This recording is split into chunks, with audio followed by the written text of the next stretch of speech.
subscribe to the recipes and blog with Swati and hit the bell icon. Hi everyone, welcome to Recipes and Vlog with Swati. My name is Swati and in this video I will be giving you few very important tips. Those I think are very important for any parent. So generally when our kids are school going and especially when they are in primary school, so this become very tough for parents to make your kids sit at one place and finish their homework. So we generally find it as a task and we rush to finish it. So this whole process become very frustrating for parents and sometimes for kids also. So I will be sharing 8 very practically possible tips so that it will make this whole process of doing homework and studies very easy and smooth for parents as well as for kids also. So before starting, I have a small request that if you find this information useful, then make sure to subscribe to the channel and like this video and share it with other parents also. So let's begin with the topic. So first tip is to create setup for homework. So it is very important for us to have a proper setup for our kids to do their homework or studies.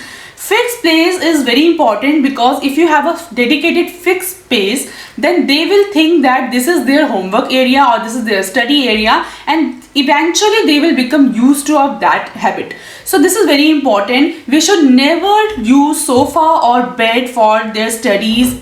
We can use study table or we can use dining table also. Like we don't have dedicated study area, so we use our dining table. I keep all their books and supplies in that particular area. So now my kids, they are aware of this thing that this is their area of study. And you can also buy small laptop tables. They are very easily available in market and they are also very cheap, so you can buy that also. And also we should never make a kid to sit on floor and then study, because they will start complaining that they are having pain or they are not sitting properly. So and then they will find excuses to go away and play. So it is very important to provide them a dedicated setup for their homework and studies.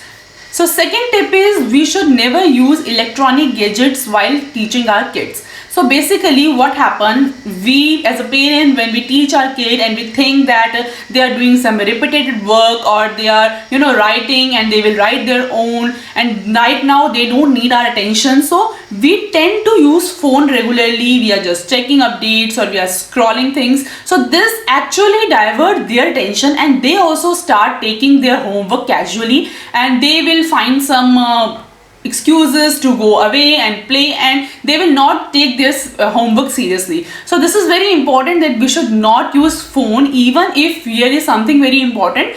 For that 1 hour or for 2 hours, you should keep your phone on silent, or you can keep your phone aside away from their study table, so whenever there is something important you want to check in your phone, you can go there and just check it. So don't do this whole thing in front of them. This will make them distracted from their studies. So this is very important point. Tip number 3 is to avoid distraction. So apart from using gadget, there are so many other things for kids to get distracted very easily. So generally when they are sitting at one place, they find their games in very small and basic thing, because for small kids it's very difficult to sit at one place for 1 or 2 hours and doing their continuous work. So even they can find their games in their rubber and pencil. So this is very important for us to understand that before starting their homework process, we should tell them to go to toilet, to drink water, or to keep their pencils sharp. We should keep always sharpener and pencils away.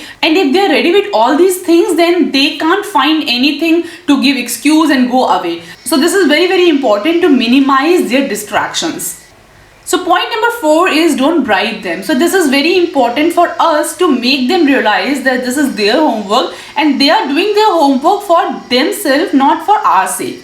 So if we bribe them, like we will give them candy, we will give them ice cream, or we will take them to park, or they can play after that. So this will make them realize that okay, they are doing this for us. So we need to stop this, because this will give them wrong impression about their studies. And apart from that, we should never tell them that if they don't do their homework, we will not allow them to play, and we will not give them any candy in future. So these things we should stop. We should not bribe them even positively or even negatively. So instead of bribing them, we should motivate them. For example, if they have written something very nicely, they learn something very quickly, or they learn something, so we should tell them, okay, let's see if you can do this thing also, and you're a very intelligent girl, you're a very good girl. So like this we can motivate them, and this actually works. They feel very, very happy if you praise them, you appreciate them. So appreciation is very important for kids to encourage them. And if they feel motivated, they will start doing things on their own eventually, and in future you can see that they are very much capable of doing things on their own. Coming to point number 5, which is having patience and don't rush to finish it. So generally we think that they are not doing this work according to our speed, and they are not learning in our speed. So this is very important to understand that they may take more attempts to learn things, or even to write things. They may not be able to learn in 1, 2, 3, or maybe in many attempts. So we should understand that they are kids. They will learn slowly. They will learn things in their own pace. So we should not rush them to do things fast just to complete this. So if we think that this is a task and we have to finish this, so they will think like this also. They will just think of finishing it fast. Give them space to understand that, and to know that what they like to read right now, or what they like to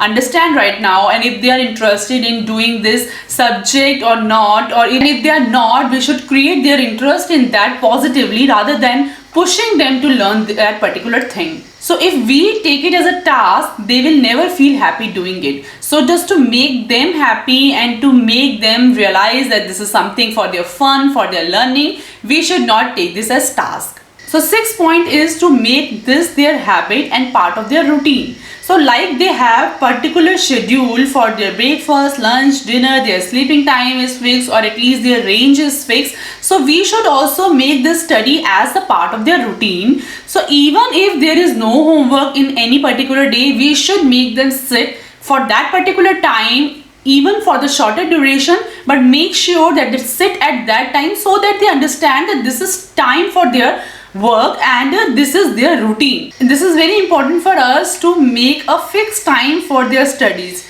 When we get time and we call them to do homework, when we get busy, we to call them to go and play. So this way they will not become used to of this habit, and this will never become their habit or part of their routine. We should always free that 1 or 2 hours dedicatedly for that thing in particular time. So this is important for us to understand. So point number 7 is sibling study. So like I have one younger kid also, and my elder one, she's school going. So generally what happened, because younger one, she doesn't have any proper school or proper studies, so it is very important for me to adjust that time for elder one study, because I generally find this, that if one kid is playing, that other will never be able to concentrate on his or her study. He will always be thinking about finding excuse and go to play. So generally what I do when my younger one is sleeping, at that time I teach her. Of course her sleeping time is fixed, so at that time I teach her. Or even if she is not sleeping, I make sure that she is also doing something. I give her colors, pencils. The purpose of whole this thing is just to make her busy in doing something rather than letting her go and play. This will definitely divert my elder one's attention. So point number 8 is don't overstretch time of their study. So we should never tell our kid to do their homework immediately after coming from school. We should give them some rest and give them some time to relax themselves and to have something, and then after that they can start it. So like my elder one, she's in first standard, so I think 1 to 1.5 hour daily is sufficient for her school studies dedicatedly. Of course they learn some stories, they learn some rhymes that they can do afterward also, but for her homework part, for learning part, for writing part, I think 1 to 1.5 hour is sufficient. So these are few tips from my side. I find these things extremely helpful, and this will definitely make your this whole process of doing homework very smooth and very enjoyable thing. So if you find these tips helpful, make sure to like this video, subscribe to the channel, share this with your family and friends and with other parents also, so that it can help them also. So I will see you in my next video. Till then, take care. Bye bye.